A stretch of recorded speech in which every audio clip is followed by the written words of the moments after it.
Boa noite a todos e a todas. Nós estamos começando mais um encontro do seminário de teses dos egressos do Programa de Ciências Criminais da PUC.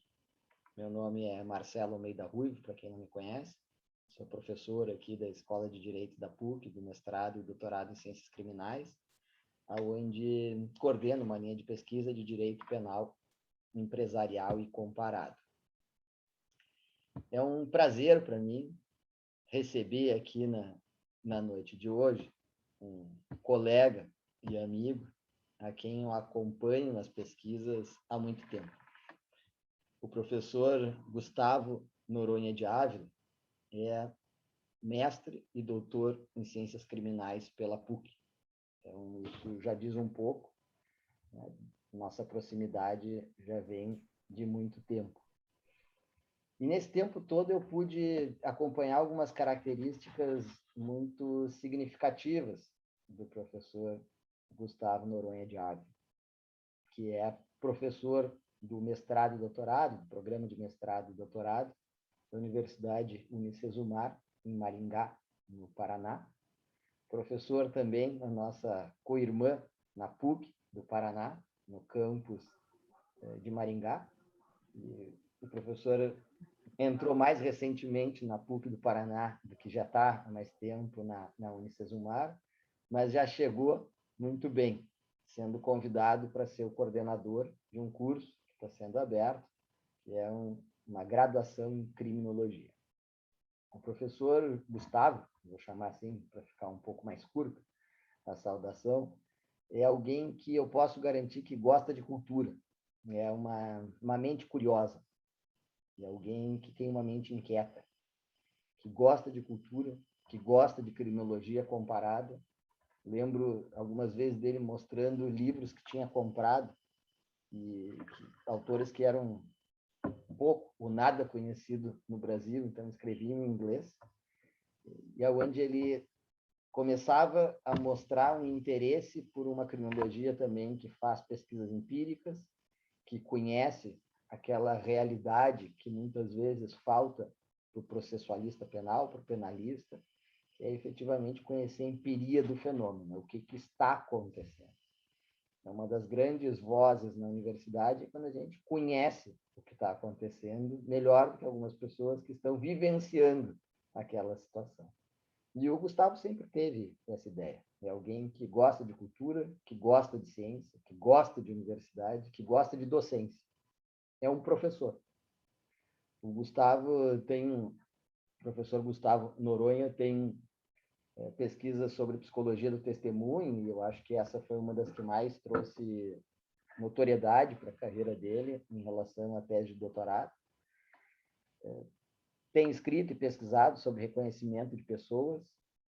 É alguém que conhece, estuda, lê sobre abolicionismo penal e escreve sobre abolicionismo penal em diferentes matizes desse abolicionismo penal, que não é algo muito simples, a gente faz uma leitura um pouco mais simplificada do que seria o abolicionismo, e ele tem levado a sério e a fundo essas análises, às vezes setorizadas, outras vezes mais amplas, estruturais, e é alguém que, assim como eu, se interessou pela política de drogas no Brasil e pela leitura e confrontação dogmática dessa política de drogas. Professor Gustavo, sinta-se na sua casa, porque essa casa também é sua, e nós todos aqui nessa noite estamos curiosos para saber, né, qual foi a motivação para a construção da tese de doutorado, se o ponto de chegada foi efetivamente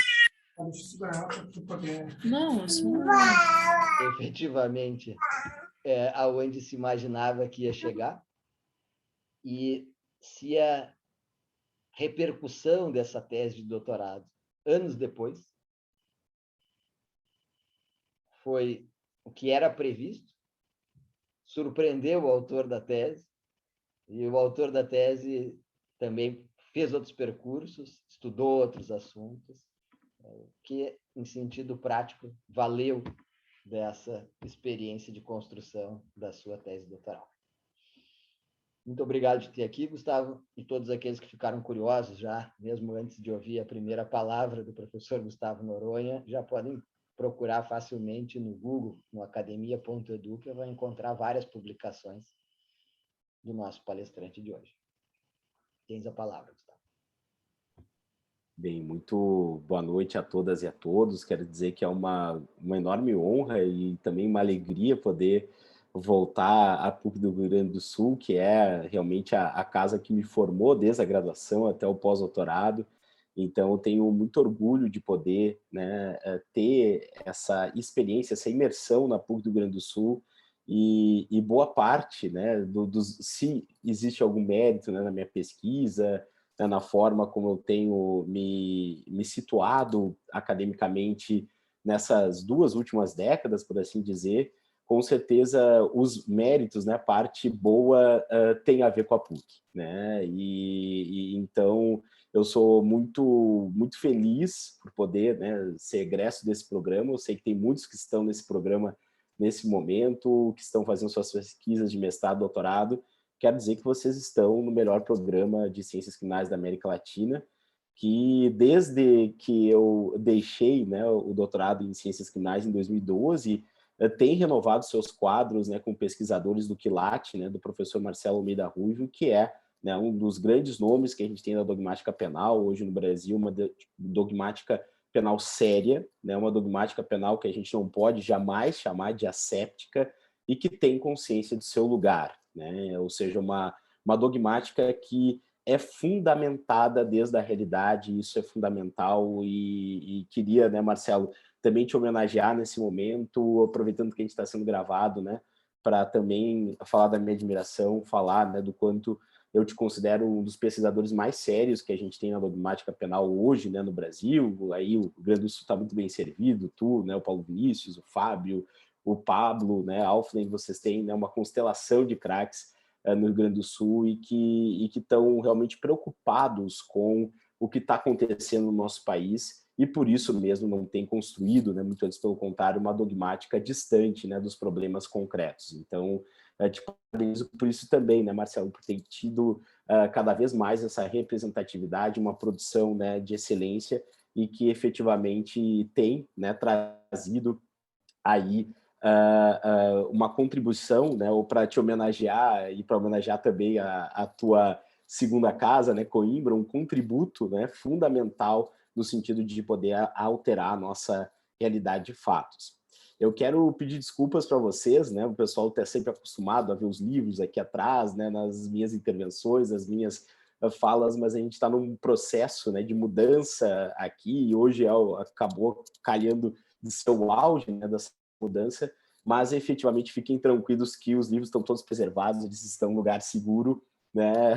Só em breve voltam a estar, né, presentes.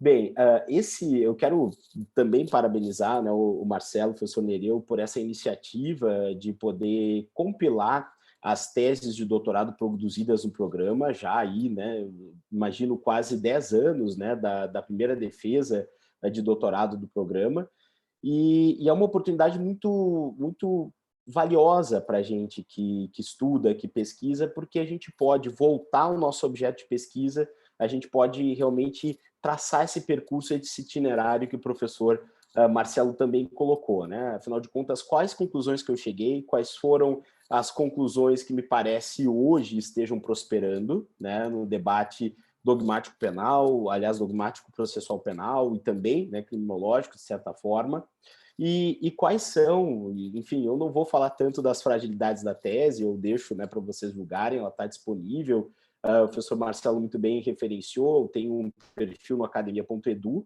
que traz ali boa parte da minha produção, né, eu acho que mais de 40 textos, inclusive o livro, produto da tese, disponibilizado de forma integral, de forma gratuita, né, para quem quiser, enfim, fazer esse acesso. Então, fica o convite. É claro que nenhum texto é perfeito, a professora Ruth é homenageando também, que é uma das grandes responsáveis por eu estar aqui hoje, né? A professora Ruth sempre dizia que a gente nunca termina um texto, nós abandonamos um texto, a gente chega, né, ao fim de um texto e a diferença é a quantidade, é o nível de amadurecimento que a gente tem acerca desse texto. Então, vai ser uma oportunidade única para mim para poder fazer esse resgate histórico. Então, essa tese de doutorado, né, o Fraturas do Sistema Penal, o sintoma da prova testemunhal, ela foi defendida e aprovada no dia 23 de novembro de 2012, com a banca contendo o professor orientador, meu querido, né, orientador e saudoso amigo, professor Gabriel Gauer, também o professor Alexandre Moraes da Rosa participou da banca, o professor Fabrício Dávila e o professor Nereu Giacomoli, membros internos da PUC, e a professora Érica Zogby, da Psicologia da UFSM na época. Então, se me parece que eu vou aqui, preparei, obviamente, uma apresentação para poder tentar deixar mais claro para vocês alguns tópicos e também não cansá-los, ter uma estrutura, né, de apresentação, eu vou, num primeiro momento, fazer essa contextualização, depois eu vou trabalhar um pouquinho com o escopo da tese, num terceiro momento, vou apresentar para vocês qual foi a conclusão da tese, né, qual é a tese, afinal de contas, qual foi a tese a qual se chegou, e, por último, né, o que aconteceu depois da tese, né, uma espécie de passado, presente e futuro sobre o que nós temos aqui, também tentando trazer para vocês o que eu acho fundamental em qualquer trabalho acadêmico, que é indicar saídas de pesquisa, indicar saídas de investigação que possam, talvez, a partir disso, constituir novas perspectivas, novas formas de abordagem desse tema. Então, se a tese tem algum mérito, me parece que um dos méritos da tese é justamente poder romper com uma leitura estritamente dogmática do tema. O Marcelo muito bem colocou, na verdade o Marcelo não deve nem lembrar disso, mas foi ele que me apresentou em 2004, 2005, nem devia estar falando em data, né, Marcelo? Né? Depois de uma certa idade a gente não fala mais em data, mas foi em 2004, 2005 que tu me apresentaste o autor que, para mim, mudou a história da criminologia contemporânea, que se chama Edwin Sutherland. Na época, tu estavas pesquisando sobre Sutherland, me trouxe, me abriu um universo, e eu acho que eu nunca te agradeci, né, por isso, então te agradeço em público por ter me apresentado, né, o grande Edwin Sutherland, que, sem dúvida nenhuma, começou a problematizar algumas questões importantes para a gente que estuda o sistema criminal. E talvez uma das principais contribuições do Sutherland tenha sido justamente a identificação dessa cifra oculta da criminalidade. Ele foi, sem dúvida nenhuma, o pioneiro em trabalhar com essa categoria. E o Sutherland ele também demonstrou como uma leitura estrutural do sistema penal é fundamental para que a gente possa entender o que acontece. E nesse sentido, a gente já tinha tido no nosso país trabalhos interessantes de professores da área do direito, né, sobre falsas memórias, sobre psicologia do testemunho. Posso citar aqui duas colegas, né, como exemplo disso, a professora Osnilda Pisa, que é desembargadora aposentada do Tribunal de Justiça do Rio Grande do Sul, e que apresentou em 2006, e foi quando eu comecei a me interessar por esse tema. Eu assisti à defesa de dissertação de mestrado da professora Osnilda na psicologia, no 9º andar, né, Marcelo? E realmente, a partir daquela dissertação de mestrado sobre depoimento infantil, se abriu, né, todo um caminho de pesquisa para mim, toda uma questão de pesquisa. Não dava mais para mudar de tema, né, Marcelo, da dissertação. Eu já tinha qualificado, já estava escrevendo o último capítulo da dissertação, mas eu pensei, meu Deus, eu preciso pesquisar sobre isso, né? Isso realmente, como diz o professor Ricardo Tim de Souza, também homenageando, foi um tema que eu não escolhi, que me sequestrou, né? Então, isso foi fundamental para que eu pudesse, né, avançar. E depois, né, a professora Cristina de Jesus, também, em 2008, trabalhou com o tema das falsas memórias na sua dissertação de mestrado. Mas nenhum dos dois textos trabalha com uma perspectiva estrutural, ou seja, tentando entender quais são as outras influências que advêm, né, da nossa estrutura social e que podem impactar num testemunho. E isso, para mim, foi bem importante de poder pontuar aqui, né? Afinal de contas, como que a estrutura pode fazer, né, esse tipo de influência. E daí é que eu cito alguns autores, além do Sutherland, que me inspiraram a pesquisar nesse sentido, especialmente o Alessandro Barata, num texto dele que é fundamental, que se chama Laboratório, né, da Lei, Laboratório da Vida, no qual ele demonstra que não existe a possibilidade de uma leitura estritamente dogmática, que essa leitura está sempre informada por alguma questão, por alguma variável que advém da estrutura. Então, essa é a primeira, digamos assim, o primeiro mérito que a tese possa, né, eventual mérito que a tese eventualmente possa ter. E um segundo mérito foi realizar uma pesquisa empírica, né? Realmente, desses 3 primeiros trabalhos, digamos assim, de autores do direito no Brasil discutindo, né, esses temas, logo depois da minha defesa também, a professora Maria Ângela Tomé Lopes, em São Paulo, defendeu a tese de doutorado dela sobre reconhecimento pessoal, mas nenhum desses trabalhos, nenhum desses 3, nem da Cristina, da Osnilda ou da Maria Ângela, tinha uma dimensão empírica, né? E isso foi algo, e o Marcelo sabe bem, uma característica do nosso programa, de sempre promover interdisciplinaridade também através da empiria, também através da pesquisa de campo. E eu fui realmente uma delegacia de homicídios em Porto Alegre para poder tentar avaliar a maneira como essa prova penal dependente da memória funciona. Isso é bem importante, porque num primeiro momento, né, e até alguns me questionaram, inclusive na banca, o porquê que eu utilizei o termo testemunhos. Na verdade, eu estou me referindo a outras provas para além da prova testemunhal. Estou falando também do reconhecimento. É porque, pessoal, e recuperando, né, a tradição anglo-saxã na discussão da psicologia do testemunho, se fala, né, de eyewitness testimony, né, ou seja, o testemunho ocular, para designar tanto a testemunha que presenciou o crime, como para designar também a vítima que pode prestar um depoimento, bem como a pessoa que deva fazer o reconhecimento. Então, foi nesse sentido que eu utilizei o termo testemunho, hoje até, né, cedendo também a essas críticas, né, a essas pontuações, melhor dizendo, eu utilizo outra expressão que é o prova penal dependendo da memória, né, e daí me parece que realmente a gente tem talvez uma precisão um pouco maior, sem qualquer tipo de confusão que pudesse ser feita aqui. Então, a tese de doutorado ela está dividida, né, em 4 capítulos, fundamentalmente. No primeiro capítulo eu faço uma análise dogmática da questão do testemunho no sentido amplo, trabalho também com as influências dos sistemas processuais penais, especialmente a iniciativa probatória do juiz ou não, para poder produzir, né, algum tipo de influência na memória da testemunha, da vítima, o que depois, né, foi trabalhado por outros pesquisadores do próprio programa, o Ruiz Ritter, né, eu acho que é talvez o autor que tenha tido um maior desenvolvimento, um desenvolvimento mais profundo desses temas, a partir do momento que ele trabalha com os vieses cognitivos, né, no momento da decisão, e sobre como é difícil a gente conseguir fazer essa separação. Depois, no segundo capítulo, Memória e Testemunho, eu trabalho numa perspectiva interdisciplinar, não apenas a partir da psicologia do testemunho, o quanto que a gente consegue aprender de um determinado fato passado. E isso, efetivamente, né, é algo que a gente precisa aqui compreender, que quando eu falo de falsas memórias, eu preciso trabalhar com falsas memórias sobre vários viés, né?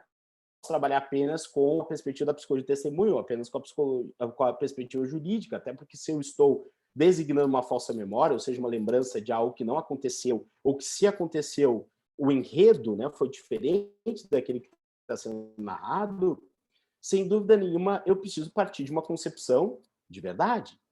E quem é egresso do programa sabe como é problemático trabalhar a questão da verdade de forma ingênua, como os nossos manuais, na maioria dos manuais de processo penal, ainda trabalham, né? Agora, eu resolvi, né, o problema da verdade, ao menos da minha tese, com a questão do Ferraioli. O Ferraioli, no Direito e Razão, diz o seguinte: olha, eu não posso abrir mão de uma ideia de verdade no sentido completo, porque se eu estou abrindo mão de alguma verdade, não a verdade no singular, eu estou abrindo espaço para que essa verdade, para que essa ideia de verdade seja preenchida por alguém. E via de regra, né, que a gente tem nos processos penais, essa ideia de verdade sendo preenchida por um policial militar. E é justamente essa ideia de verificabilidade que eu tenho que ter acerca do fato passado, e é nesse sentido que eu não posso perder esse tipo de referencial, que eu preciso ainda falar em verdade. Não na verdade real, não na verdade absoluta, mas em alguma verdade, senão não tenho chance sequer de tentar falsear aquilo que está sendo trazido pela parte contrária, inclusive no processo. Então, abrir mão de uma ideia de verdade num sentido amplo e restrito é algo, inclusive, perigoso, porque, e daí o Ferraioli diz, tem uma frase que eu considero importante nessa discussão, que é de que se eu abro mão de uma ideia de verdade, eu estou abrindo espaço para aquilo que ele designa como o império do arbítrio. Isso me parece bem importante. Se a gente não tivesse uma verdade, a gente não poderia, por exemplo, sequer trabalhar, depois eu vou falar um pouquinho sobre isso, no Innocence Project, porque eu estou inocentando essas pessoas. Por que elas são inocentes? Porque existe uma concepção de verdade, aquilo que foi atribuído a elas não é o representativo, não é o mais próximo daquilo que aconteceu no passado. Então não dá para abrir mão de uma ideia de verdade. Depois, pessoal, eu trabalho, né, com uma leitura criminológica acerca do testemunho, né, e aqui eu começo, né, talvez, a densificar um pouco mais as minhas ideias, inclusive uma ideia que eu desenvolvi melhor no texto de 2018 com a professora Lilian Stein, que foi minha supervisora de pós-doc, e com o William Seconello, que é hoje, para mim, a grande autoridade que a gente tem em termos de reconhecimento no nosso país, que é a questão da irrepetibilidade da prova penal dependente da memória. A ciência nos informa que depois da gente ter acesso a um determinado evento, a um determinado fato, a gente não consegue simplesmente tentar, né? A professora Elizabeth Loftus diz que a memória não funciona como uma máquina filmadora ou como uma câmera fotográfica, a gente não consegue rebobinar a memória, isso a gente deixa lá para o Black Mirror, para tentar entender o que efetivamente aconteceu. E se eu estou acessando o tempo inteiro essa memória, se eu estou fazendo entrevistas na fase policial, depois na fase processual, o júri é pior ainda, porque vai ter uma estrutura bipartida, então a gente precisa ouvir essa pessoa 3 vezes durante a persecução penal, e a cada vez, e a psicologia do testemunho comprova isso, que a gente está discutindo sobre um tema, discutindo sobre algum fato passado, o entrevistador tem uma possibilidade muito grande de poder influenciar esse depoimento. A professora Elizabeth Loftus diz que a nossa memória ela funciona mais ou menos como uma página da Wikipedia. Nós podemos alterar, ressignificar aquilo que a gente viu no passado, mas outra pessoa pode chegar lá e alterar o verbete da Wikipedia, outra pessoa também pode influenciá-los num sentido ou no outro. E mais, a gente tem pesquisas centenárias, né, como a do Hermann Ebbinghaus, demonstrando que depois de 30 dias a gente só tem capacidade, o nosso cérebro não funciona, né, como uma máquina, a gente tem capacidade de relembrar mais ou menos 20% dos fatos aos quais a gente foi exposto. Eu pergunto para vocês, que tipo de processo, vocês conhecem algum processo que tenha sido encerrado desde o momento do fato criminoso em menos de 30 dias? E mesmo que tivesse sido encerrado, a gente teria, né, a possibilidade de ter aí um julgamento penal com base numa informação cuja qualidade é de 20%? Então começou a me interessar, né, Marcelo, não apenas o porquê dessas questões, mas também começou a me questionar por que esse é um problema persistente. Isso é bem importante da gente pontuar aqui. Apesar da professora Lilian ser e sempre tem que ser homenageada em função disso, eu digo isso em quase todas as minhas falas, a professora Lilian é a pioneira no estudo desses temas da psicologia do testemunho na América Latina. Isso tem que ser dito e sempre exaltado. Agora, esse problema da memória, ao menos no direito, ele remonta ao século XV e ao século XVI.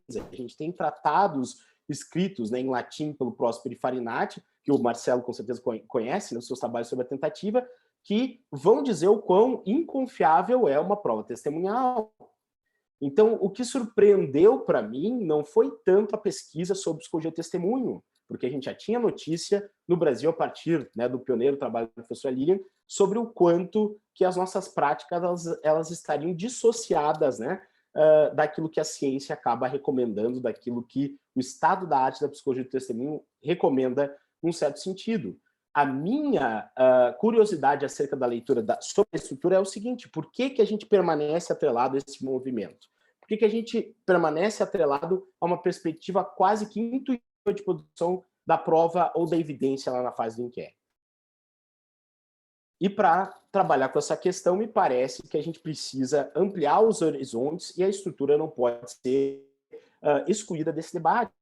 Hoje em dia, a gente tem aí, né, cada vez mais e com mais brilho e com cada vez mais acuidade, pesquisadores como Vinícius Assunção, o Luciano Góes, o Saulo Matos, o próprio André Nicoliti, trazendo, né, uma perspectiva importantíssima, né, da estrutura, especialmente uma perspectiva antirracista dessa leitura da prova dependente da memória dentro do nosso país. Então, isso me parece bastante importante. E aqui, né, como o Marcelo muito bem ressaltou, eu não tive como deixar de me aproximar, né, talvez eu seja, né, um abolicionista, como diz o professor Nils Christie, dificilmente classificável, já que eu me considero muito mais próximo de uma perspectiva do nosso saudoso professor Nils Christie, ou seja, mais uma perspectiva minimalista, né, mas um minimalismo talvez mais radical do que a média, no sentido de que a gente deve revisar quase todo, né, o catálogo de crimes que a gente tem no nosso país.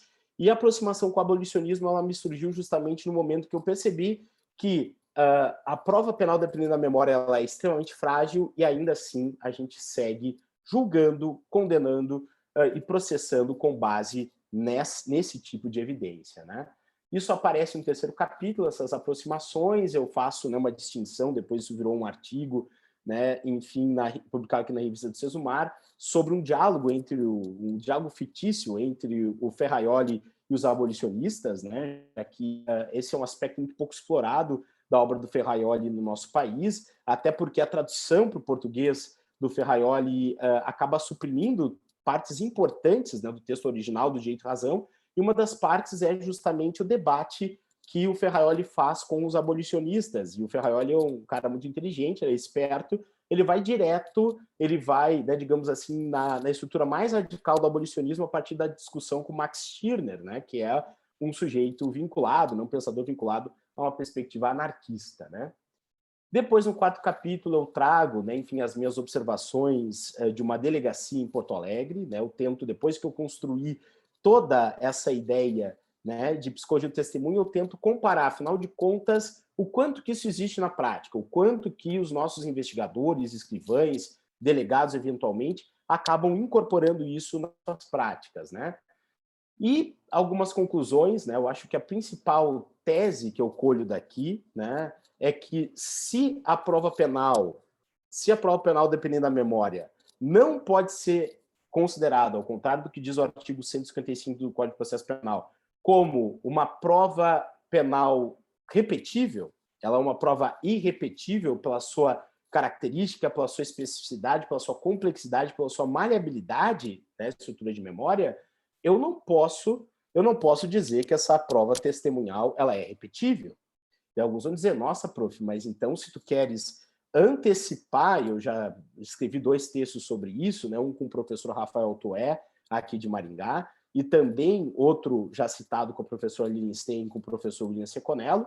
Se eu antecipo a produção da prova penal dependendo da memória para a fase do inquérito, né, alguns vão se perguntar, e esse é um tema que, enfim, tem aparecido, mas ninguém conseguiu resolver e eu acho que eu também não vou resolver, né? Isso é algo que está para além da minha tese, mas é algo que a gente pode talvez pensar juntos e produzir pesquisas sobre isso no futuro. Se a prova penal, dependendo da memória, é irrepetível, o que sobra para o processo penal? O que sobra para o processo penal? O processo penal é basicamente a possibilidade, né, dentro da nossa estrutura bipartida de persecução, de conseguir constitucionalizar aquela prova produzida lá na fase da investigação, né? E não me entendam mal, eu estou sendo gravado aqui, é óbvio que se houver a possibilidade de produzir essa prova de forma antecipada, claro que eu preciso fazer isso à luz do contraditório da ampla defesa, eu preciso ter a presença do advogado, talvez, né, agora no final do mês de novembro a gente vai ter, né, um posicionamento do STF sobre isso, com a participação talvez do próprio juiz de garantias, né, se existir. Então, tudo isso é importante da gente poder pontuar, porque eu acho que a grande conclusão da minha tese é a seguinte, nós estamos julgando boa parte dos nossos processos penais, e vejam bem, a gente está falando aqui em 2012, a colaboração premiada e a justiça penal negociada não estava ainda em evidência, né? Hoje está com certeza e representa outros desafios e talvez uma diminuição do escopo da utilização da prova penal dependendo da memória na persecução, mas ainda assim a gente pode dizer que boa parte dos casos criminais são resolvidos até hoje com base nessa prova penal dependendo da memória. E o que me chamou a atenção, e a PC de Campo confirmou isso, é que nós estamos julgando com base em fantasmas. Porque depois de 2, 3, 4 anos de poder ter visualizado, experimentado esse fato, experienciado esse fato passado, a testemunha, a vítima, não lembra mais o que aconteceu. E que tipo de julgamento é esse que permite, com a melhor, né, dos cenários, com a melhor das expectativas, um julgamento com base em 20% de precisão? Seria, no mínimo, uma forma, uma necessidade da gente repensar, por exemplo, a questão do indúbio pro réu, ou reforçar a presunção de inocência, como está lá no primeiro artigo que eu produzi sobre esse tema. Né? Então, isso me parece importante da gente poder ponderar aqui. Chego a discutir também uma possibilidade de redução radical do sistema penal em função da forma como a gente acaba, né, julgando, e claro que a gente precisa, né, que discutir qual seria o núcleo duro, né, de bens jurídicos que o direito penal deveria proteger. Né? Me parece que o professor Nils Christie, especialmente no Quantidade Razoável de Crime, nos traz, né, uma sinalização acerca dessas possibilidades, mas é óbvio que isso também merece um desdobramento da tese que precisa, né, de mais tempo para poder ser ponderado e analisado. E também, né, pessoal, a questão, né, de uma possibilidade, né, de entender com base, né, no Sutherland, fundamentalmente, mas também nos criminalistas, sofrendo, na verdade, uma dupla injustiça. Caiu, aspas, aspas, na malha fina do sistema penal, né? A regra não é a criminalização, a regra é efetivamente a impossibilidade da criminalização. É assim que a gente tem uma cifra oculta de criminalidade altíssima no nosso país, especialmente o crime de homicídio, que foi o crime que eu acabei investigando, né, restringindo, delimitando a análise do meu campo, não é? E se essa pessoa ainda, né, é selecionada pelo sistema penal, ela ainda está sujeita a ser julgada e condenada com base numa prova que tem 20% de acurácia, né, que é o termo que a gente utiliza na psicologia do testemunho. Então, me parece que esses 3 pontos são importantes, né, de conclusão da tese. E agora, né, eu vou falar para vocês, né, nos 10 minutinhos que me restam, né, um pouquinho sobre o que aconteceu depois, né? E eu vou fazer isso a partir de uma cronológica, né? Enfim, que pese esses acontecimentos eles não sejam, né, estanques, eles, claro, significam uma evolução, uma timeline, né, que vai realmente crescendo, que vai realmente, né, enfim, redundando em um determinado ponto. Em 2013 eu lancei, né, o meu livro Falsas Memórias do Sistema Penal, que é a tese de doutorado Ipsis Literis, menos o 3º capítulo. Né? Na época, a editora não se interessou em publicar uma pesquisa empírica, né? Queria realmente o aspecto mais teórico sobre o tema, e depois a última parte da tese de doutorado foi publicada, se eu não me engano, em 2018, né? Na revista de Estudos Empíricos em Direito, né? Que é uma revista bastante importante que a gente tem no nosso meio sobre estudos empíricos sobre pesquisa de campo em direito.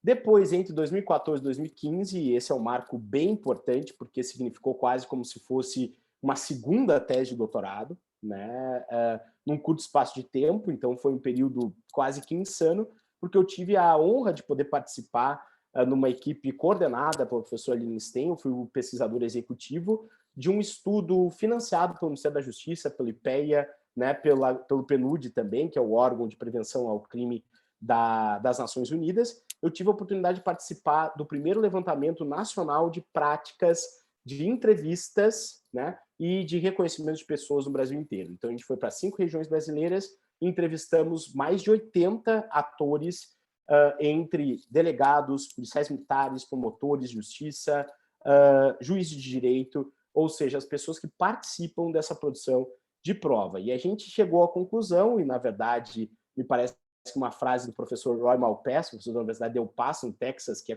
foi consultor externo, né, da nossa pesquisa, ele, ao ter contato com os resultados preliminares da nossa pesquisa, diz o seguinte: nesses anos todos de pesquisa, eu já tinha visto muitas práticas bizarras, porém, eu nunca tinha visto todas elas juntas.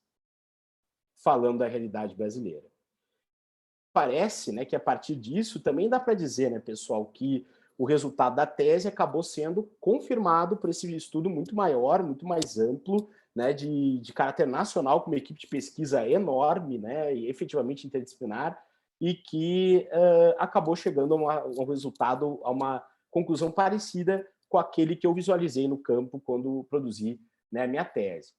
Depois, em 2015, eu iniciei a minha atividade como professor no programa de pós-graduação do Unicesumar, né, na época mestrado, depois em 2018 virou doutorado também, e eu tive a alegria, né, a honra, a satisfação de criar a primeira disciplina no programa, né, num mestrado em Direito sobre Psicologia do Testemunho. A gente já tinha uma iniciativa parecida da professora Lilian, vinculada ao programa de Psicologia da PUC do Rio Grande do Sul, mas no Direito, né, eu tive essa oportunidade, uma disciplina, né, que até hoje o pessoal procura, até hoje, né, enfim, o pessoal se interessa, porque efetivamente ela tem, né, um viés teórico-prático bem marcado e bem importante para poder, né, enfim, avançar em relação a esses temas. Em 2016, tive a oportunidade de participar de uma audiência pública na Câmara dos Deputados sobre o novo Código de Processo Penal, no qual eu falei sobre o que eu estou falando aqui para vocês.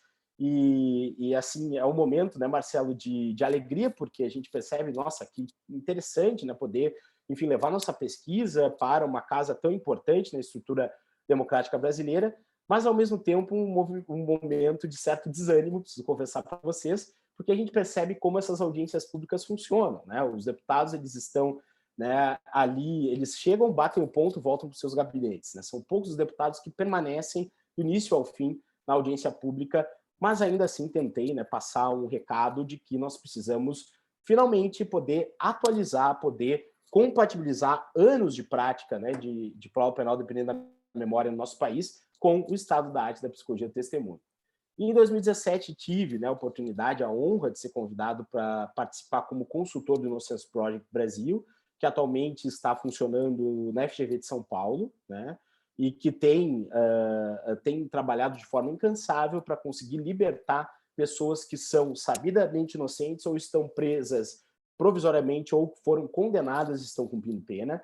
Então, tem sido uma satisfação poder contribuir com esse projeto, que é um projeto que tem aí, né, uma importância tremenda, né, que tem realmente tido um impacto social muito grande e que tem também demonstrado como essas práticas desinformadas, essas práticas, né, arcaicas, bizarras, né, nas palavras do professor Roy Malpass, têm aparecido na nossa realidade. Depois, pessoal, em 2018, a gente organizou aqui em Maringá, com o apoio da Associação dos Magistrados do Brasil, a BDConst e também a EMAP, né, Escola da Magistratura do Paraná, o primeiro Congresso Brasileiro de Prova Penal Psicologia de Testemunho, que a segunda edição deve sair em 2022, era para ser em 2020, mas veio a pandemia, né, e a gente quer fazer, tal comentando com o Marcelo antes, a gente tem ainda esse apego pelo presencial, então para a gente é importante poder discutir, é importante o momento do cafezinho, importante o momento da janta, né, para a gente poder avançar em relação a pontos que muitas vezes a gente não consegue no momento da palestra, né, ou de uma discussão como essa. E em 2019, tive, né, a honra de participar de um grupo de trabalho que foi arregimentado pela professora Alessandra Mascarenhas Prado, da Federal da Bahia, e que depois teve como pesquisadores, né, enfim, que juntaram essa iniciativa, Antônio Vieira, Gelina Matida, a professora Lilian Stein, William Secorello, e além de promotores, delegados, juízes do Brasil inteiro, e desse GT, né, de 2019, surgiu o embrião da proposta que foi apresentada e aprovada agora no Senado Federal, né, em 2021, que é o PL 676, que atualiza boa parte do nosso artigo 226 do CPP, que trata do reconhecimento, atualiza boa parte, né, dessa matéria de acordo com a psicologia de testemunho. Então, esse foi o embrião de um trabalho que depois contou com o reforço indispensável do IDDD de São Paulo, Instituto de Defesa do Direito de Defesa, e a partir disso, né, a gente conseguiu também, através da sensibilização, conversa com a eu aprendi, né, Marcelo, nesses anos a como fazer, né, um certo, não tem como usar outra expressão, um certo lobby com assessores, com deputados, etc., para conseguir ver científicos, quem discute aqui na academia, ganharem, né, a projeção e ganharem a possibilidade também de se tornar realidade. E ainda, né, pessoal, em 2021 eu tive a honra, né, de ser nomeado como membro do grupo de trabalho vinculado ao Conselho Nacional de Justiça sobre reconhecimento de pessoas. A gente teve reunião agora na segunda-feira, a gente está tendo reunião todas as semanas para poder justamente também trazer uma proposta do próprio Conselho Nacional de Justiça acerca da incorporação dessas práticas, né, dessas melhores práticas científicas da nossa legislação. Então, em resumo, né, para não cansá-los, até porque eu quero ter a alegria de poder, né, conversar um pouquinho com você sobre essas questões. Primeiro, né, o que eu percebo 10 anos depois? O campo da psicologia do testemunho no Brasil está cada vez mais se consolidando, né? A partir, especialmente, né, dos trabalhos da professora Lilian Stein e depois todas as pesquisas que vieram a reboque disso, e eu posso, de novo, considerar que Osnilda, a própria Cristina, eu também, que certamente tive uma grande influência do trabalho da professora Lilian desde a fase, né, da tese de doutorado, dá para dizer que hoje nós temos tanto quantitativo quanto qualitativo discutindo psicologia do testemunho no Brasil. Eu fico muito feliz. Todas as minhas falas que eu tenho oportunidade, né, Marcelo, eu sempre encerro fazendo um convite.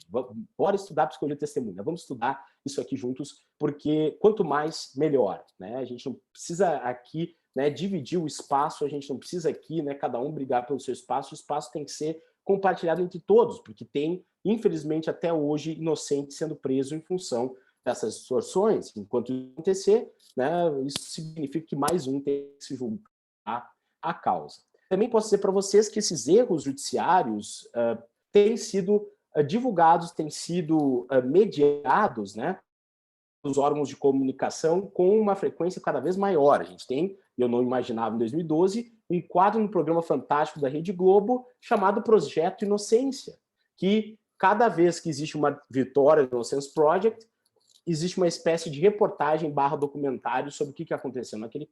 Honestamente, não esperava, há 10 anos atrás, que a gente teria esse tipo de possibilidade, né?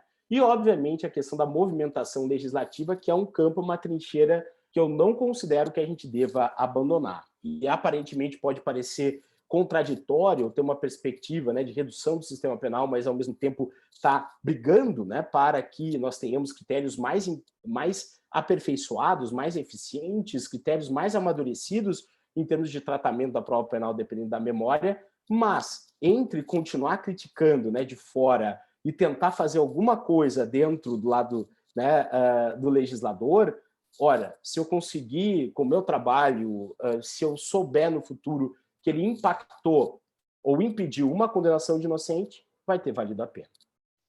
Então, era basicamente isso, né, Marcelo, que eu queria pontuar com vocês. Foi mais um bate-papo, né, franco, aberto, sem tanta teorização, mas a gente pode voltar a isso, não tem problema nenhum, para tentar expor um pouco sobre a tese e para tentar, né, realmente fazer, né, um passado, presente e futuro em relação a isso. Só para não dizer que eu não falei nas flores, tenho certeza que hoje, né, o futuro indica a aproximação da prova penal dependendo da memória, especialmente do reconhecimento com inteligência artificial. Hoje a gente tem sistemas de inteligência artificial que criam rostos perfeitamente humanos, mas de pessoas que não existem. E com base nisso, talvez a gente consiga fazer alinhamentos de reconhecimento, né, muito mais eficazes e com algum tipo de possibilidade de o policial não vir com argumento, né? Olha, eu não posso parar tudo que eu estou fazendo aqui, os 150 inquéritos que eu tenho para dar conta, para tentar buscar na rua pessoas parecidas com o suspeito do crime. Talvez seja uma forma interessante da gente poder estudar, em que pese precise ser aperfeiçoada, em que pese reconhecimento por câmera de segurança. A gente não tem nenhum relato no mundo ainda de uma câmera que seja 100% segura, muito antes pelo contrário. A gente precisa se debruçar sobre isso. Bora estudar psicologia do testemunho? Então vamos lá, pessoal. Obrigado pela atenção e fico à disposição de vocês. Obrigado, professor Gustavo. É um prazer ouvir uma fala assim tão pensada, com uma retórica tão flexível, que traz para nós um sistema de pensamento que está sendo elaborado e com muita dureza, com muita dedicação, com muito estudo e com uma experiência de 10 anos depois de ter se doutorado, que não é uma década depois de ser doutor. Para quem trabalha, realmente deslancha a vida de um pesquisador de uma forma muito, muito significativa. Eu acredito que tem várias questões para colocar aqui. Antes de saudar os teus alunos, os nossos alunos que estão entrando, eu queria colocar uma questãozinha só inicial. que talvez eu não tinha pensado isso com toda essa clareza que tu nos trouxeste, mostra muito a qualidade essa de comunicação que tu nos traz. O que é repetível em relação ao testemunho é a oitiva, mas talvez não seja a prova, porque a prova ela depende da existência do objeto de prova. E se esse objeto de prova, memória, ele muda, ele se transforma, o que seria repetível seria a oitiva, mas não propriamente o testemunho representativo daquele objeto de prova. É como se nós tivéssemos um acesso a um computador que as informações vão sendo alteradas. Posso acessar sempre, mas as informações talvez vão ser alteradas. Eu queria te ouvir um pouco mais, se eu pensei bem aqui quando disse isso, se está mal, está errado, e quais são, no fundo, e a segunda questão, né? Quais são, no fundo, assim, empiricamente, as falsas memórias que normalmente são criadas? Ou se isso, para ser afirmado, depende que tipo de crime, que metodologia foi empregada na oitiva dessas pessoas, e também algumas outras questões que pode haver, que é o passar do tempo. Não sei se isso faz parte da metodologia propriamente.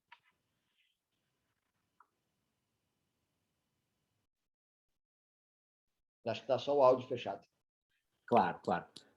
Marcelo, tu prefere que a gente faça, né, digamos assim, um bate-bola, ou tu prefere, né, que a gente faça em blocos? Tu que manda, que tu achar melhor. Como tu achares melhor. Eu acredito que cabia um artigo para cada pergunta que eu te coloquei aqui, né? Então, assim, como tu achares melhor.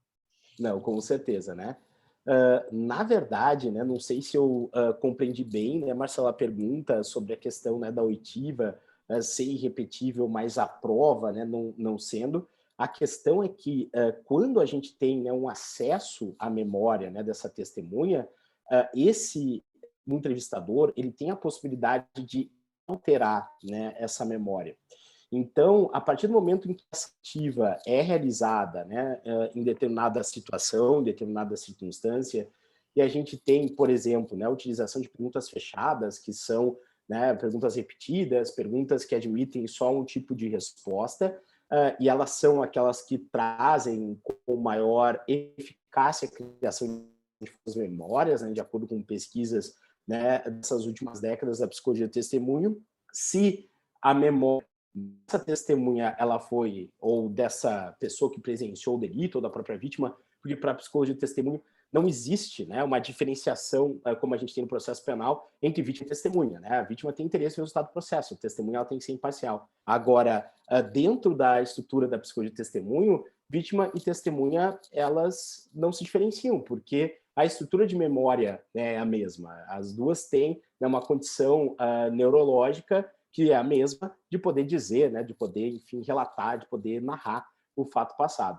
Então, nesse sentido, quando a gente tem a testemunha, né, ou a vítima já tendo um acesso à sua memória, com certeza já pode haver uma alteração no conteúdo dessa memória. E depois, isso a gente percebeu, né, especialmente na pesquisa para o Ministério da Justiça, inclusive um trecho de fala, né, de um juiz, de uma das entrevistas, que diz o seguinte: olha, o problema da constituição da prova é a largada, porque depois que queima a largada, não tem como. E a gente identificou, e com base em outros estudos do IPEA também, que são convergentes em relação à nossa hipótese, que o policial militar, quando ele conduz a primeira abordagem à vítima, quando faz, né, o primeiro reconhecimento ainda informalíssimo, antes de sequer todo mundo ir para a delegacia, ali já se está criando uma versão do crime que é muito difícil de ser derrubada nas etapas posteriores, né? Tanto é verdade que esses estudos do IPE demonstram que a prisão em flagrante determina a condenação em isso demonstra o quanto, né, essa oitiva, o quanto essa situação inicial ela é possível, mas também a prova que vem depois acaba dependendo dessa primeira circunstância. Seja pelo fator tempo, que tu muito bem, né, citou, e aqui a gente tem muitos estudos sobre esquecimento, o falecido, né, infelizmente, ele dizia o seguinte, que, na verdade, a nossa memória ela tem mais memórias extintas do que vivas.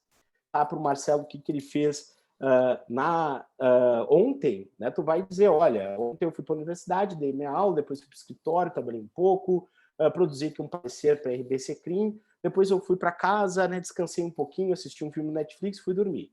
Né? Essa é uma narrativa, né, compatível, talvez, com a vida, né, com o cotidiano de muitos de vocês. Só que vocês perceberam que ontem, e provavelmente está no estado talvez de hipoglicemia, o Marcelo não comeu? Então, nós temos, né, mais memórias extintas no nosso cérebro do que memórias vivas, porque o nosso cérebro ele funciona como um processador seletivo e analógico, né? Ou seja, ele está selecionando aquelas memórias que são mais importantes e as memórias que não são reforçadas, aquelas memórias que a gente não está acessando com frequência, elas tendem a desaparecer, elas tendem a se apagar conforme o tempo. Então, nós não temos uma condição de melhorar o testemunho com a passagem do tempo.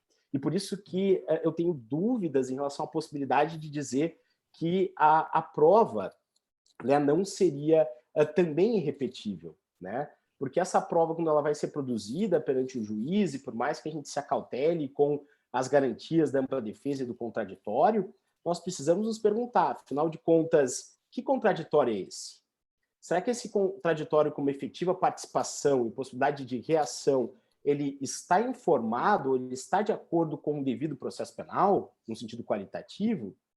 Então, me parece, né, e de novo, né, Marcelo, se eu entendi, né, bem o sentido da pergunta, me parece que quando a gente trabalha com a irrepetibilidade, ela funcionaria tanto para a evidência ou para o indício, né, quanto para a questão da prova também. Né? A gente teria que produzir essa prova de forma antecipada para ter uma qualidade mínima, né? Mas, obviamente, alguns me ponderam, né, sempre que a gente discute, mas a gente poderia fazer isso hoje?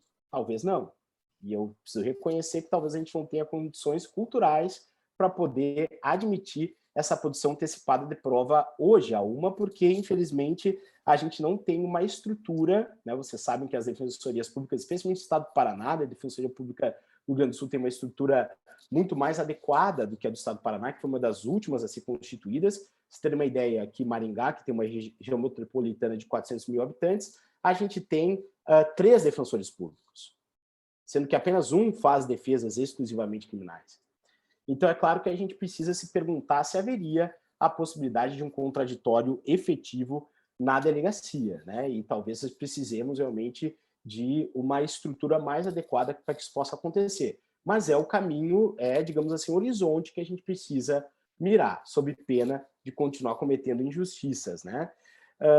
E em relação a outra pergunta também excelente, né, Marcelo, sobre como que essas falsas memórias são empiricamente criadas, né? Elas são criadas fundamentalmente através de 2 formas, né? E quem identificou essa forma de criação foi, de novo, a professora Elizabeth Loftus, através de estudos controlados e também estudos onde os níveis de estresse, né, desses sujeitos de pesquisa eram bastante elevados, eram bastante altos, né? A professora Elizabeth Loftus chegou à conclusão que as falsas memórias podem ser criadas tanto, né, a partir de um erro de interpretação dessa pessoa, da vítima ou da testemunha, ou até mesmo de um interlocutor. A falsa memória, ela existe em todos os âmbitos da nossa vida. Eu creio que a maioria aqui, a essa altura do campeonato, já teve uma falsa memória criada, né? Pensou, olha, o meu colega me disse na sexta-feira que a gente vai ter uma prova depois do final de semana. Daí vocês estavam um pouco perdidos, chegam lá, né? Chegam lá na segunda-feira preparadíssimos para a prova. Chegam lá e só vocês estudaram com aquele afinco no final de semana para a prova, porque, na verdade, ela era depois do final de semana, mas não era na segunda, era na terça-feira. Né? Esse é um exemplo bem assim factível de ter acontecido com muitos de vocês acerca de um erro de interpretação. Mas a segunda forma mais comum de criação de falsas memórias e essa é uma variável que a gente poderia controlar, né, através de treinamento, através de capacitação dos nossos agentes policiais e também dos atores judiciais, é através das perguntas que são feitas a essa vítima ou testemunha no momento da oitiva na delegacia, né? Então, a gente precisaria ter perguntas abertas, são aquelas perguntas, né, que têm, né, um sentido muito mais amplo. Por exemplo, o que tu te lembra que aconteceu nesse dia? Beleza, daí essa pessoa vai reconstruir a trilha, né, fato passado, vai reconstruir com as suas próprias palavras, com as suas próprias lembranças, e não com aquilo que o entrevistador imagina ou suponha que ela tenha visto. Isso é bem importante. E, assim, em relação, né, Marcelo, não sei se responde a tua pergunta, mas em 2018, né, eu realizei uma pesquisa como orientando a minha da especialização da Unicinos, a Flaviane Baldasso, sobre a repercussão das falsas memórias ou da categoria das falsas memórias na jurisprudência do Tribunal de Justiça do Rio Grande do Sul. E a gente chegou à conclusão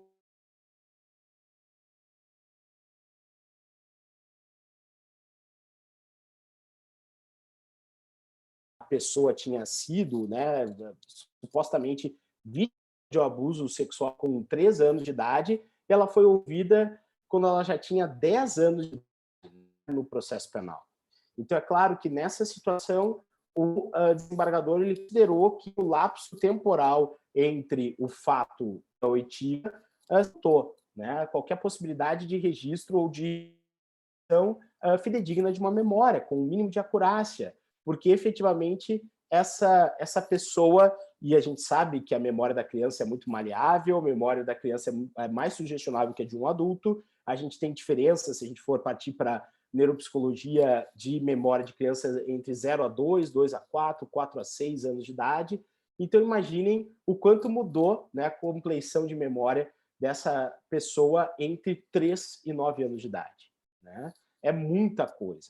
E nesse caso foi reconhecido, né, a possibilidade ou o risco muito grande de geração de falsas memórias. Porém, em todos os outros casos, né, houve negativa. E eu posso aqui especular alguns motivos, né? Alguns ficaram bem explícitos e outros eu posso especular. O que ficou explícito? O Tribunal de Justiça do Rio Grande do Sul exige uma assistência técnica por parte de um psicólogo para poder avaliar, com base, né, no arcabouço de conhecimentos da psicologia, se realmente uma oitiva foi sugestionável ou não, se um depoimento de testemunha foi sugestionável ou não, se os requisitos, né, se aquele reconhecimento, e agora a gente tem um outro marco, né, importantíssimo, deveria ter citado de 2020, que foi a decisão no HC 598886 do STJ, a relatoria do ministro Rogério Schetti Cruz, no qual ele disse, olha, esses critérios aqui do artigo 226, eles são um mínimo, em relação às garantias que a gente deve ter no momento da realização de um reconhecimento, e citou, né, fiquei muito feliz por isso, inclusive o estudo que a gente fez para o Ministério da Justiça no seu voto. Então, isso bem importante da gente poder perceber também, né?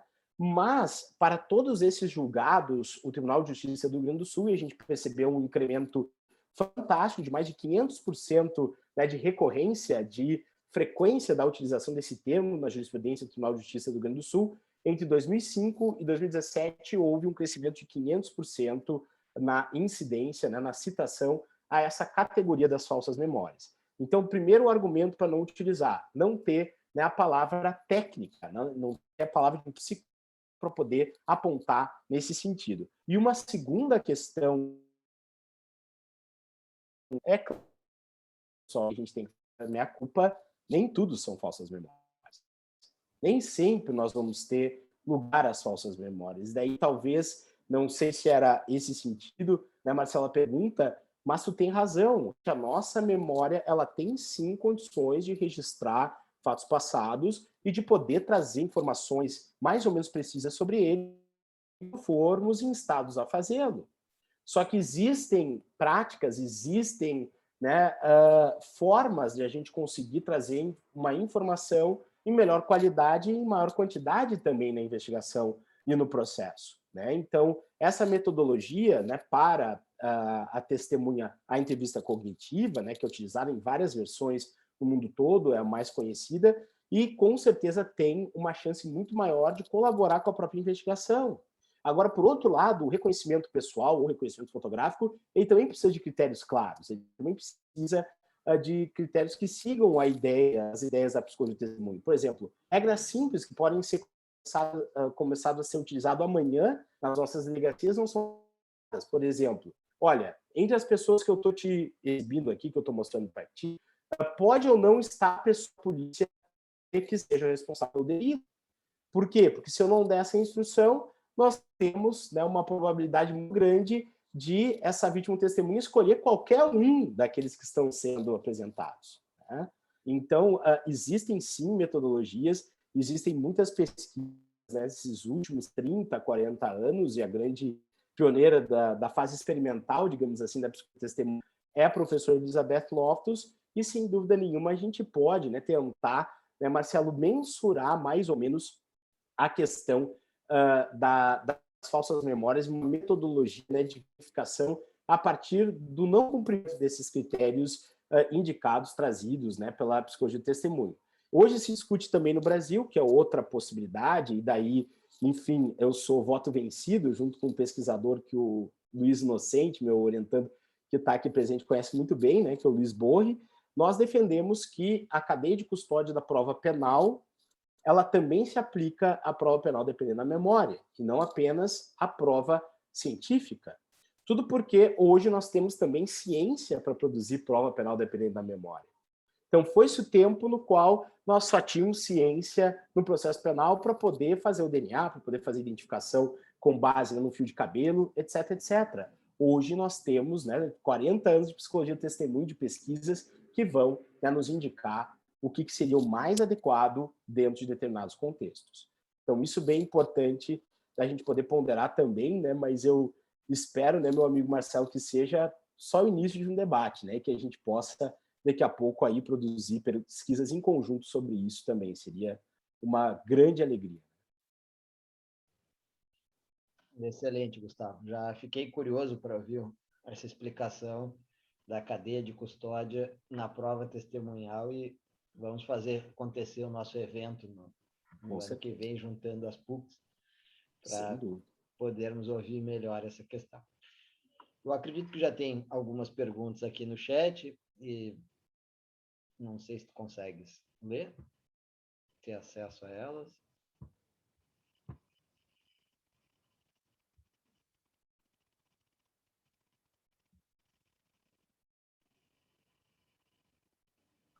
Eu vou ler aqui, né, Marcelo, a pergunta do Luiz Inocente. Professor, uma questão que sempre me incomodou é a questão da prova testemunhal vinda do delator. No caso da delação, é notadamente um interesse.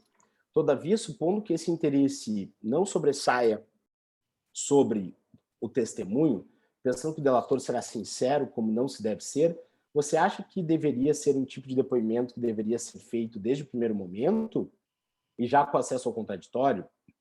Digo, acaso haja um acordo onde um determinado réu se predispõe a entregar fatos relevantes em troca de benefícios, né? Tal depoimento deve ser feito já de forma quase imediata e já com viabilidade do contraditório, no sentido de pensar em um depoimento do delator que não se sujeita a um viés advindo da coleta, do Ministério Público e do delator, mas permitindo que desde um primeiro momento o delatado possa questionar justamente para que o depoimento não seja sugestionado pelo órgão acusatório. Na verdade, né, Luiz, essa é uma pergunta extremamente complexa, né? A gente tem pouquíssimos estudos no Brasil trabalhando na delação premiada, colaboração premiada e psicologia do testemunho, né? Eu acho que o melhor sistematizado de todos eles é o do Marcel Ferreira dos Santos, né? Enfim, que foi me orientando aqui no programa. E ele trabalhou a questão da colaboração premiada e o problema que é descrito na psicologia do testemunho das confissões falsas, né? Existem pesquisadores como o Cell Casey, que eles demonstram que realmente algumas pessoas, em determinadas condições, elas têm maior chance de poder confessar um delito, mesmo não tendo sido o responsável, né, por esse delito, em determinadas condições, seja de pressão, seja por uma menor capacidade cognitiva, intelectual, etc. Tudo isso é trazido na pesquisa do Casey. Então, existe sim a possibilidade, especialmente, né, considerando a forma como a colaboração premiada é conduzida no Brasil hoje, muitas vezes com uma ameaça concreta de uma prisão preventiva, né, por exemplo, que está por acontecer se não houver, né, o acordo sendo firmado, sendo realizado. Então, me parece que essa é uma primeira questão. A segunda questão, né, Luiz, e daí, para mim, tal filho,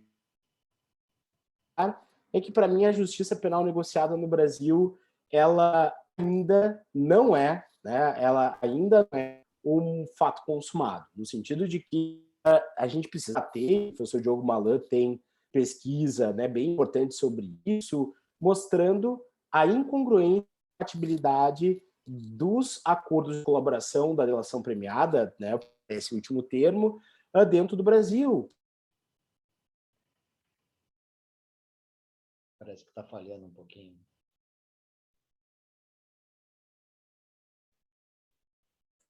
Aqui também travou. Acho que vai voltar.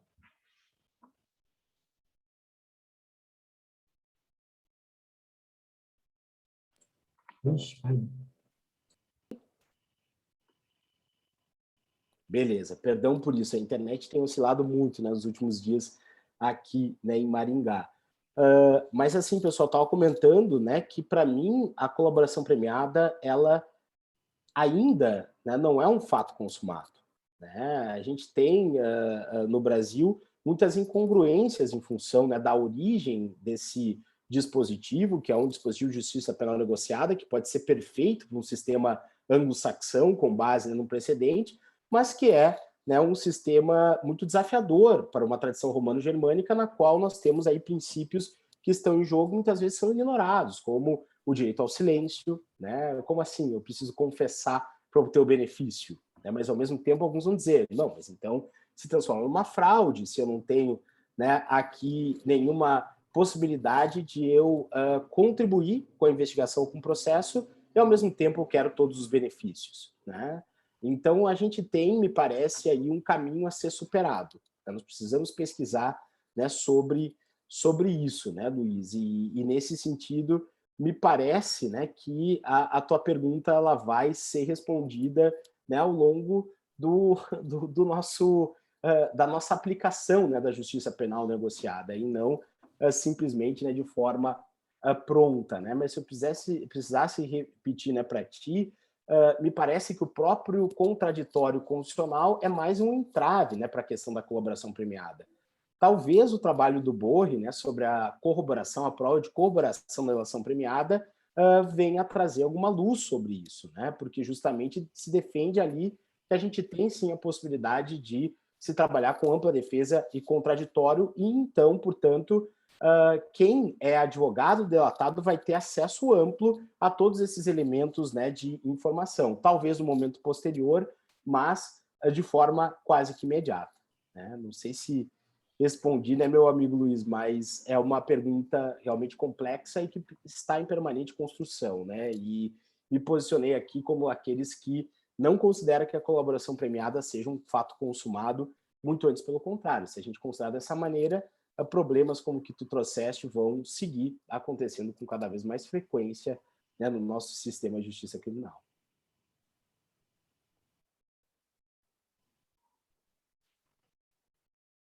Mais questões? Mais perguntas?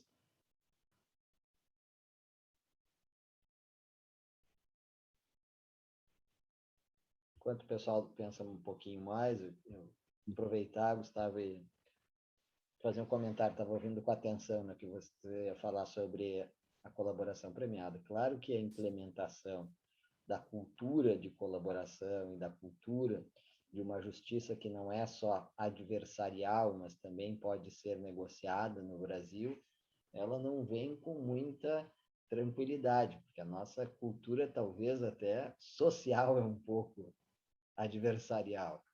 Né? Nem sempre a gente negocia questões, assim, não é pensado.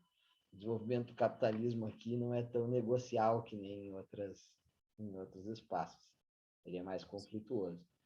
Mas tem um elemento fundamental na prática, ao menos da experiência de colaboração, de firmar acordo de colaboração premiada que eu participei, são acordos sigilosos, que mantêm todo o regramento legal necessário e produzem efeitos e deixam de ser sigilosos, a não ser no momento do conhecimento das partes. delatada, se eventualmente tiver alguma repercussão, é que uma negociação pode durar meses, mas ela só vai adiante se tiver os elementos de corroboração. Então, assim, para efetivamente se firmar esse acordo, o elemento de corroboração, que foi o que o seu orientando estudou, é uma das peças fundamentais. Às vezes as autoridades até conhecem um pouco dos fatos, mas não têm aqueles elementos de corroboração e jamais teriam. E aí é a importância, né, da lógica no direito, da coerência entre o que é narrado e o que pode ancorar aquilo. E certamente pode existir narrativas que são pouco coerentes com os elementos que são colocados. Mas, ao menos na minha experiência, tem um grande cuidado de quem vai trabalhar com esses casos, assim, e até um pedido bastante intenso por esses elementos de corroboração. E talvez ele seja um pouco por aí, né? A efetividade da colaboração seja o sistema se depurar, o sistema buscar critérios mais precisos. E não só no âmbito da justiça negocial, mas em todo o âmbito de justiça que passa pelo testemunho, né? Que eu acho que quando o Gustavo estudava na graduação, eu pelo menos era assim, Gustavo dizia, testemunha é a rainha das provas, né? O sistema era todo ancorado na prova testemunhal. Hoje em dia, a gente tem vários juízes aqui também com a gente na sala. Se pensar nos crimes econômicos, o testemunho tem uma importância talvez mais adiante para atribuição da responsabilidade pelo fato que aconteceu.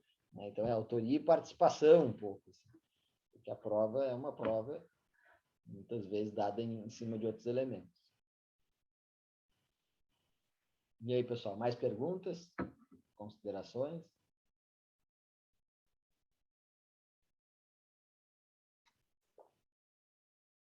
O fato de dizer que nós vamos fazer um evento o ano que vem, e eu queria ouvir sobre a cadeia de custódia na prova testemunhal, não impede que vocês perguntem hoje.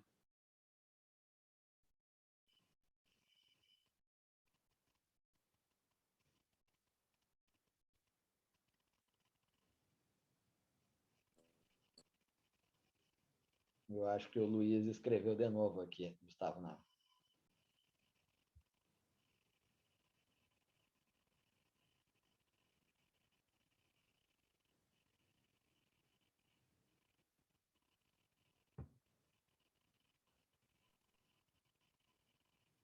Ótima pergunta, né, Luiz? Me parece que sim, né? Sendo bem direto, me parece que sim, né?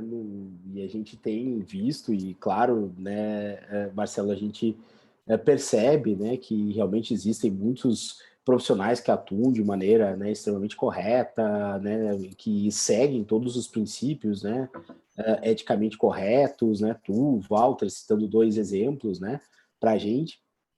Mas a gente sabe também que existem casos bem recentes, né, na história, inclusive política do nosso país, nos quais foram utilizados, né, elementos de delação de forma absolutamente atrapalhada, né, para dizer o mínimo, né, e eu acho que eu estou sendo eufêmico, né, talvez, e efetivamente tiveram, né, nesse sentido, né, Luiz, uma participação do Ministério Público quase no sentido, né, de coação, né, e daí a gente precisa se perguntar, será que o elemento da voluntariedade, né, da delação, da colaboração premiada estaria presente, né, ou que voluntariedade? Me parece que esse é um ponto chave, né, me lembro bem que a Érica, né, que é minha esposa, né, colega também do Marcelo, tem, né, trabalhos, tem projetos, né, juntos, ela perguntou exatamente isso, né, para o ex-juiz da Lava Jato, né, olha, a prisão preventiva, o pedido da prisão preventiva junto, né, em conjunto, em paralelo à elaboração de um acordo de colaboração premiada, ele não tem um caráter de cogência aqui, não tem um caráter quase que de coação, ou em qual sentido a gente tem aqui a voluntariedade respeitada, né? Então, eu concordo contigo, né, Luiz? Me parece que sim, existe um caráter bastante forte, não só de sugestionar o delator, mas me parece que algo menos sutil que a sugestão, que é a coação, né? Que daí já é muito mais forte e que reduz essa questão da voluntariedade quase que a zero, né? Então, concordo contigo. E, enfim, vamos escrever sobre isso, né, Tia?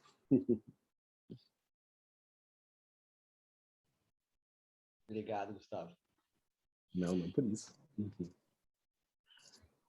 Eu, de fato, fiquei curioso aqui como é que poderia se estruturar esse sistema da cadeia de custódia,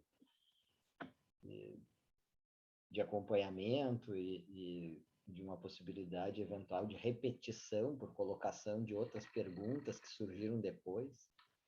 Mas acredito que talvez é um tema muito profundo e novo, em que o professor Gustavo teria que, mais uma vez, ser inovador. Então, fica reservado para uma conferência futura e fica aqui de público a nossa missão e objetivo de construir um evento piloto inicial em 2022. Vocês podem nos cobrar, todos que estão aqui na sala, então. Começando primeiro pelo professor Gustavo, depois, se quiserem, pode cobrar em mim também, mas Tá gravado, tá gravado. Fazendo a aproximação, então, de algumas questões aqui. Eu gostaria de ouvir bastante se o professor Gustavo pudesse falar sobre esse tema para nós, porque é um problema prático mesmo, né? Quem trabalha com a justiça criminal, dependendo do tipo de criminalidade que trabalha, é um problema constante. Gostei muito da parte que o professor Gustavo trouxe, no sentido de que, psicologicamente, testemunha e vítima têm a mesma estrutura de memória. Isso é uma leitura jurídica sobre o fenômeno. E aqui, Gustavo, talvez gostei mais até dessa leitura que tu fizeste a respeito do esforço que vários orientantes que estão aqui têm feito, né, comigo ultimamente, no sentido de produzir uma dogmática penal atenta à realidade. Então, a gente precisa conhecer a realidade. Tem vários aqui que já me viram várias vezes falando sobre isso. A gente precisa conhecer a realidade. Não adianta presumir que conhece a realidade. Precisa conhecer. Se nós acreditamos de que é possível fazer justiça no processo penal, então, o mínimo que a gente tem que fazer é conhecer essa realidade. E aqui me parece que algumas vezes a gente não conhece. A gente trabalha numa tradição onde se espera que algumas pessoas vão dar a declaração que acalma a nossa alma. E acaba a alma, talvez, de todos os partícipes daquela, ou autores, né? Um pouco mais de responsabilidade, juiz, promotor, delegado, advogados, defensores públicos. É isso, nosso país tem muito para fazer e é ótimo quando a gente encontra pessoas que se dedicam efetivamente, sinceramente, a melhorar a prática judicial brasileira. Para aqueles que nunca tinham participado dos nossos eventos, saibam que esse evento vai ficar gravado e depois ele fica guardado num canal no YouTube, que é das teses dos nossos egressos aqui da PUC. E todos os eventos, em geral, que nós fazemos são abertos à comunidade do Brasil inteiro. É sempre um prazer contar com a presença de vocês aqui entre nós. Gostaria de agradecer muito vivamente ao professor Gustavo, depois da colocação do link no YouTube, que é no canal de teses dos egressos do Programa de Ciências Criminais da PUC. Eu vou passar o link também para o professor poder divulgar e passar para os alunos e lembrar um pouco aqui da nossa conversa. Bom, eu acho que uma das melhores formas de agradecer ao universitário pela dedicação que ele faz é instigar nele, né, o dever e a vontade de produzir um novo texto. E o meu, especialmente, é esse. Eu gostaria de ouvir o que dá para se pensar sobre a cadeia de custódia da prova testemunhal no Brasil de hoje. Nós continuamos trabalhando em violência sexual, em crime sexual, ou até falsas declarações de violência sexual, com um problema constante, né? Pela tipologia, pela fenomenologia desses crimes, não tem alguém próximo. Então, Muitas vezes a única testemunha que tem do fato, quem viveu o fato, é o autor e a vítima. E aí é muito, muito rico mesmo, Gustavo, poder te ouvir e poder contar contigo nas próximas décadas aqui, melhorando o sistema de justiça no nosso Brasil. Muito obrigado. Eu que agradeço, né, Marcelo? E vamos com certeza, né, movimentar para 2022 esse evento, vamos fazer acontecer e vai ser uma alegria, né, continuar dialogando.